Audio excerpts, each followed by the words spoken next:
Hey guys, it's Dana and it's time to talk about money. And in this video, I wanted to share with you 10 home-based side hustles that you can do to earn extra money.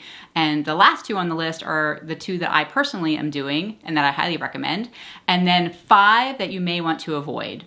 And if you stick around to the very end of the video, I'll put a timestamp down in the description and in the comments. I'll give you guys a life update on what I've been doing the last couple years, but I know that doesn't interest all of you. So if you are interested in that, you can skip ahead or just wait till the end of the video. All right, so let's get to it.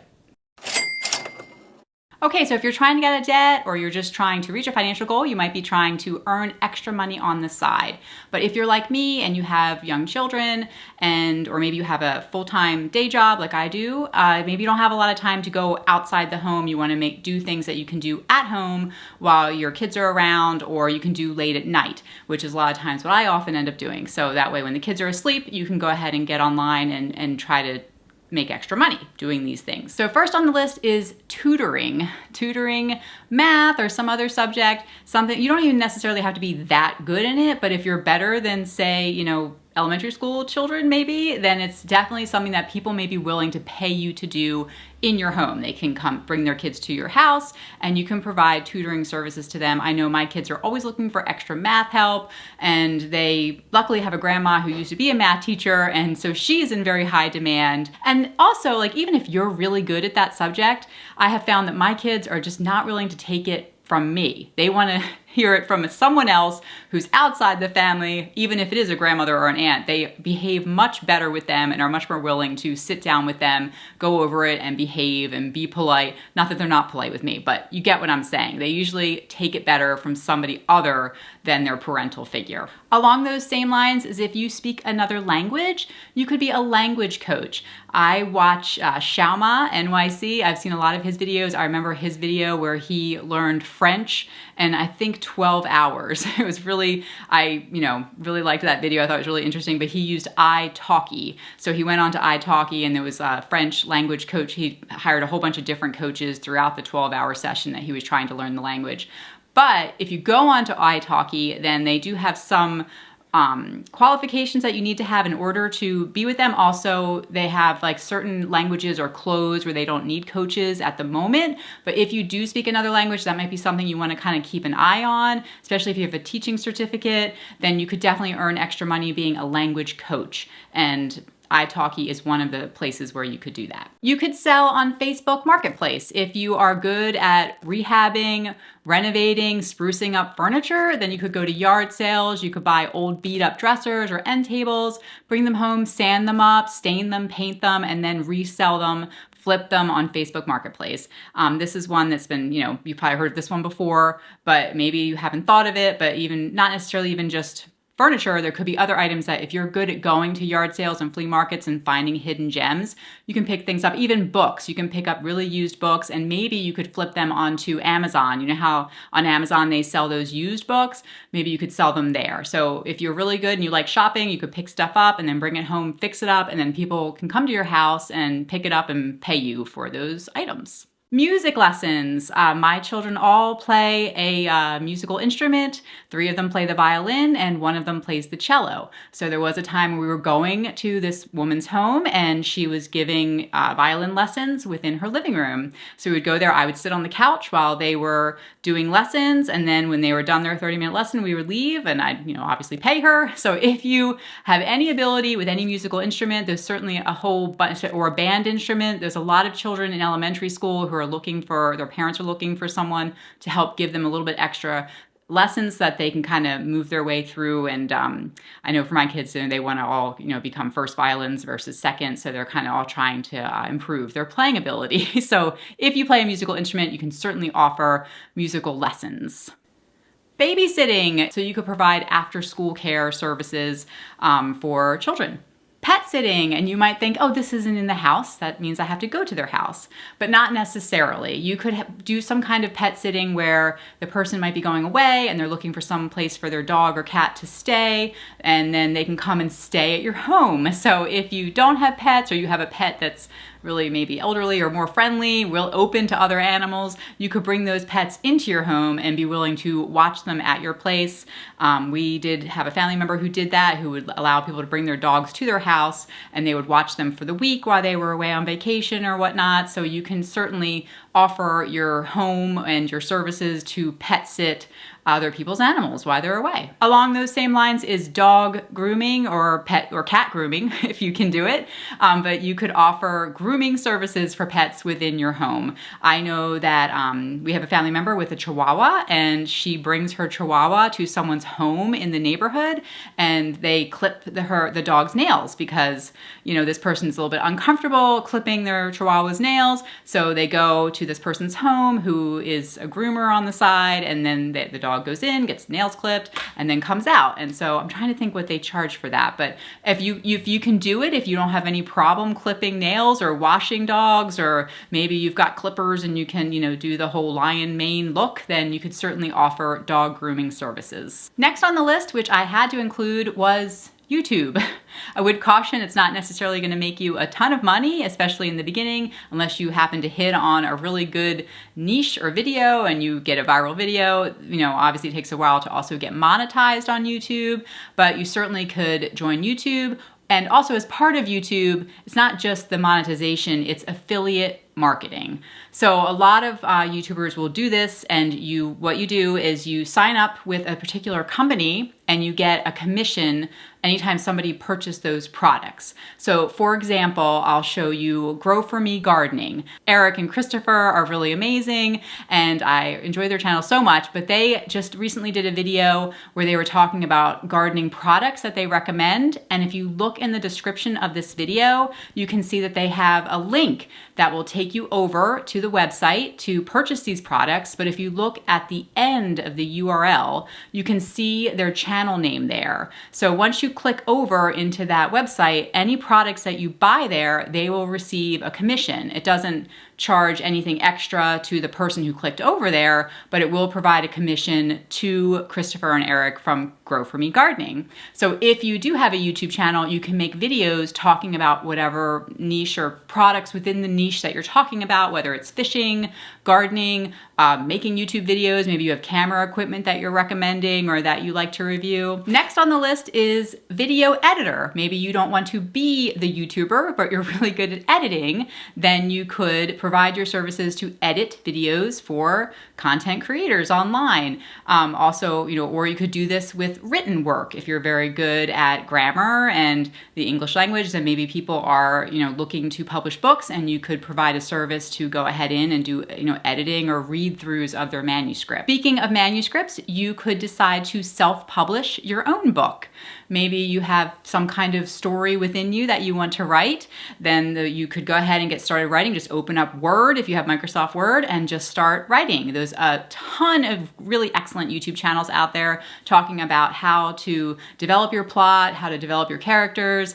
Also, you could join, you know, some kind of group where they, you know, help to motivate you to start to write by having a certain number of words per day or per month, and then you could self-publish that on Amazon Kindle Publishing. That's certainly a process that is doable. You could look it up and, you know, do the research. I am sort of writing a book.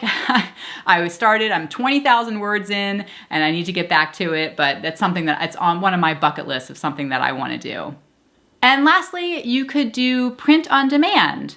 If you don't know what that is, it basically means that you can design t-shirts or mugs or other products, and you can upload the design, and you don't actually have to have any of the supplies or products within your home, but you can sell them online. So for example, I am part of the Amazon merch program, which you have to apply for, and it is somewhat tricky to get into, but there are other websites such as Redbubble, also TeePublic, or Etsy, which I'm also on, and you can open an Etsy shop for $15 and it's 20 cents per product after that. But anyway, print on demand is basically where you can go ahead onto platforms like Kindle or to Canva, and you can make designs or sayings, just text-based graphics, and then you upload it, and then it gets put on, say, a t-shirt.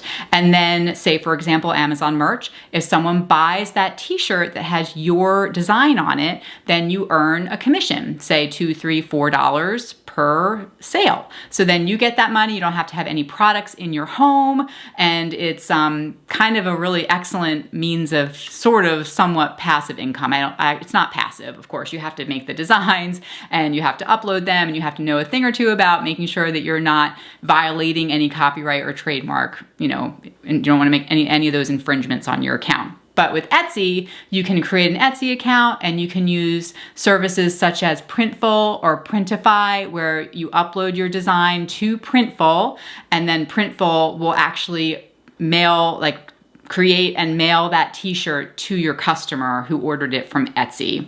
So again, a whole bunch of YouTube channels out there talking about how to do that. And it is something that I've been doing. I think I've been on Amazon merch since maybe 2019. And if you can get into that program, it's really fantastic and I highly recommend it. Now, what are some that I think that you should avoid doing? Well, first of all, anything that requires certification is something that I would say avoid. So some salon services, if you're trying to offer accounting, tax services, if you need some kind of certification, you want to make sure that you're not going to get yourself into trouble legally. So you want to be very careful about providing those things in your home. Also, MLM marketing, multi-level marketing, I'd say be cautious of that. A lot of times it requires you to make very hefty purchases of product in the beginning, and then you are required to sell. So you want to be really cautious with that, I would say. And I apologize if you're in it. I'm not trying to insult anybody, but that's something that I think you might want to be careful of, because it does require an investment up front, and then you are kind of I don't know, you have to push and sell, and it's I wouldn't recommend it. All right, so that's it. Now we're going to move into the life update. After my last video, there were some of you that were asking me to provide some kind of life update as far as what I have been doing the past couple years. And it's not super exciting, but we did sell our house. So we listed our house and we had a cash buyer offer. And so we had settlement in 2 weeks and it was really quick. So we, took all of our stuff and we put it into a storage unit, which was really chaotic. So everything in our home went into a storage unit so that we could do the settlement within 2 weeks and get the heck out of there, which we did. So then we took just some clothes and we moved into temporary housing. And that was the point where it got very difficult for me to film YouTube videos, because we had everything in storage and we were, living like in this really chaotic temporary situation. And it just was very hard for me to find a place to film. And emotionally, I was not in the right place to sit down in front of a camera and film myself. And it took a while for us to find a new house. So it was during the time in the housing market where people were going nuts, and anytime a house would come up on the market, which we did, we made an offer, full price offer on this one home, and then someone else came in and offered $100,000 over asking price, and we were like, well, we can't compete with that. We're not going to overpay for a house. So I really was adamant that I didn't want to buy a house unless it was the right house, the house that I wanted. I didn't want to just settle and just purchase something just because we needed somewhere to live. I wanted to make sure that I had a clear head about it, and that it was the right financial decision and also the right decision for our family as far as location. And so we took our time looking for a house, even though I was really looking. My husband too, he'd come with me. After a while, he was like, I don't want to go anymore. Just tell me when you find something that you think looks about right, and then I'll come and look at it for the second viewing. So then I just kind of went around looking at almost every house that was in the target zone of where we wanted to live. And nothing felt right. I just couldn't find the right house. So it did take 9 months for us to find the right house, and then we got it. And so we took everything out of storage and we moved into our new house, which we're in now, and we love it. And it was definitely worth the wait. But I would be lying if I didn't say that whole process definitely took a toll on my marriage, and which we're fine now. You know, we're married still, everything's good, but like it was a hard period. Obviously having everything in that storage unit and then living in like, you know, in a temporary situation, and we didn't know where we were going to be living and how long it would take to find a house. It was stressful making offers on homes and then being outbid by people who were just like bidding crazy high, and it was hard. It was difficult. So then once we settled into our house, it just, again, like it just took us a long time. I'm like, both my husband and I do not like change. We don't like change.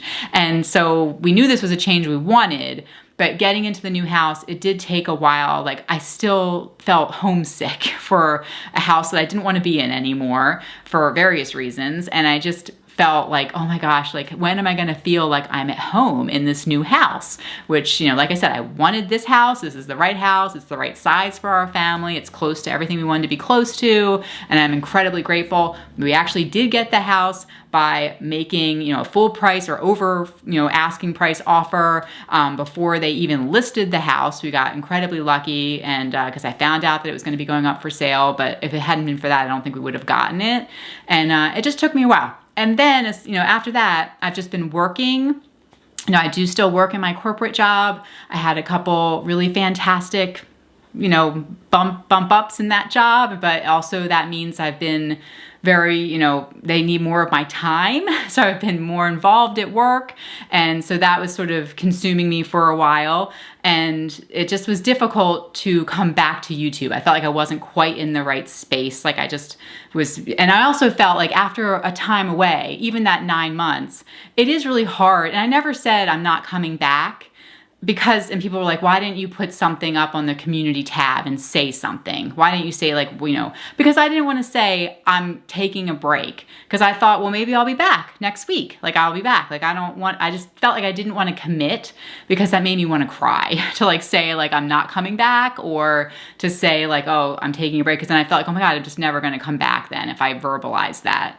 And I wanted to come back. Like it kind of always like, it was like heavy on my shoulders that like I was not doing this anymore, because those of you who have been watching me for so many years, which I'm blown away by, unbelievable. Some of you commented you've been watching me since my cloth diapering days, and like, wow, you know, thank you so much.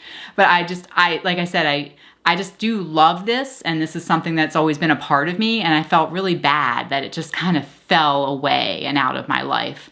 And so I am really happy to be back now, and I do feel like I'm in the right place, you know, mentally, physically, spiritually, however you want to say. I just feel like I'm ready to be back. And for those of you who are still with me, I really appreciate it, and I am so sorry to those of you who were upset that I had not posted anything or said anything, and those of you who were worrying for me. I am sorry. You know, I never wanted anyone to worry. But you know, when you're not in a good headspace, it's like, it is hard to like value yourself to the point that you realize even that other people care. I don't know if that sounds right, but it was hard for me to like really even, like I just wasn't in a good place. Like I was feeling upset, sad, I don't know, just totally out of sorts as far as, you know, with the change and the move. And it was hard for me to really even, you know, think that it mattered that much to anyone. And so I'm sorry if you were upset. And yes, but we're all human. I do make mistakes, and I don't know where I'm going now with this. But that's the life update. If you have any questions, let me know. I tried to answer as many questions as I could in the last video, and I hope you all know that I do appreciate you watching, and I hope you're all well, like I said, you know, before, and that you're doing well with your own financial journeys. And I also am looking, you know, towards my own financial goals, and this does help me as well. We have a child who is in high school, very soon going to college, and so we're going to have to be paying for college, and so I might start talking about that in the future, but there's so many things to talk about, so we will get to it. And I think I'm going to try to do once a week videos if I can, so I'm going to try to stick to that. And so yeah, all right, that's it guys. All right, I'll talk to you in the next video.